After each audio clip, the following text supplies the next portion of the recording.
back to the channel. I'm JD from Extreme Recovery Massage. The things that should happen before you go into any treatment room is to get rid of any cross-contamination from one client to the next. It is very important for a health benefit that you ensure that your table is clean and that it's ready to receive your next client.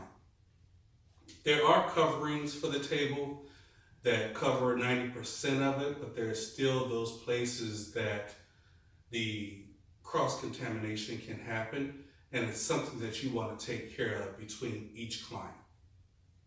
What we use in order to clean our tables, well, I'll say what I use to clean my table is 90% water, some essential oils, 70% isopropyl alcohol, your normal paper towel, and then a microfiber towel in order to get rid of any excess.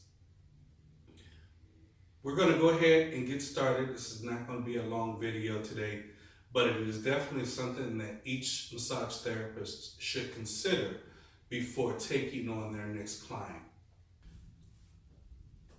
I always have my essential oil, and I did not mention that you need like a mild detergent, some type of soap in here in order just to give it some glide. Otherwise, your paper towel winds up sticking to the table. But you should always have a bottle mixed up, pre-done before your day starts, because you never know how busy you're going to get. You don't have time to mix a new bottle every time you get ready to take on a new client. So typically I have everything I need in this one bottle for the day, because it doesn't take a lot of this to go a very long way. So what I'll do is just spray, and you will flush, open up people's sinuses while you're working, and it's just the nature of the beast when it comes down to massaging. Some people ask, JD, why in the world would you do this at the beginning of the day and the end of the day? Beginning of the day is just because dust settles. You're gonna have dust in your workplace. So it's just something that you run a good towel across in order to get rid of any debris that may be coming from the air. Also, the essential oil gives it a nice fresh aroma when your client walks in, so they get a good sense that the room has been disinfected, and they feel very secure about that when they smell it. After I'm done with my spray down and my paper towel, I'll just use a towel. And if you notice, I'm not even using my hands. I still would not want to put any of my skin cells on the table that my client is getting ready to lay down on. So I hope that they appreciate that I take the time and also the effort to prepare something for them of a very clean environment. This here is a covering mat that goes over the table. You're not laying on a bare table. 9 times out of 10, I'll say you're not laying on a bare table when you come for a massage. Typically, there is some type of a covering over the table, which covers a good portion of it, so there's not a lot of cross-contamination.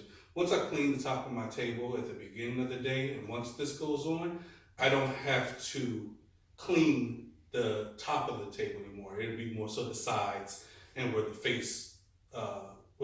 client's face goes.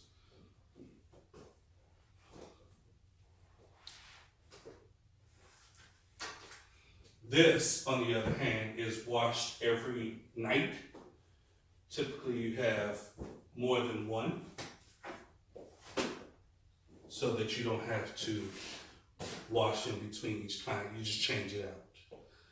And I don't have to worry about my bolster after I wiped it down for the first part of the day, because once it goes under here, it never touches the client's skin.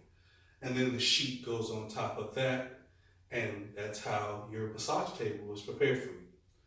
I'm hoping this gives you an understanding of the precautions that we take as therapists to ensure that there's no cross-contamination between you and the next person that comes in. The bolster doesn't get touched by the client, and the top of the table, as you can see, these small pieces are exposed, and those are the parts that may get touched by a client. If the sheet happens to come across the top of it or something like that, you may get a toe or a foot that may touch that. And those are the places that get wiped down for the remainder of my day. Also my sides. My sides get a good wipe down in between clients. That also saves me time, that I don't have to do this whole procedure top to bottom all throughout after every client. I only do that at the beginning and the end of my day. The sides and the exposed areas are the places where I touch up after each client for that day. That's why I say it shouldn't take you much time in order to treat your table in between each client, because there's not a lot of room that a client touches.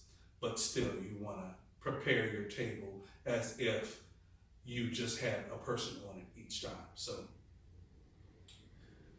once again, I want to thank you for coming back and watching our channel.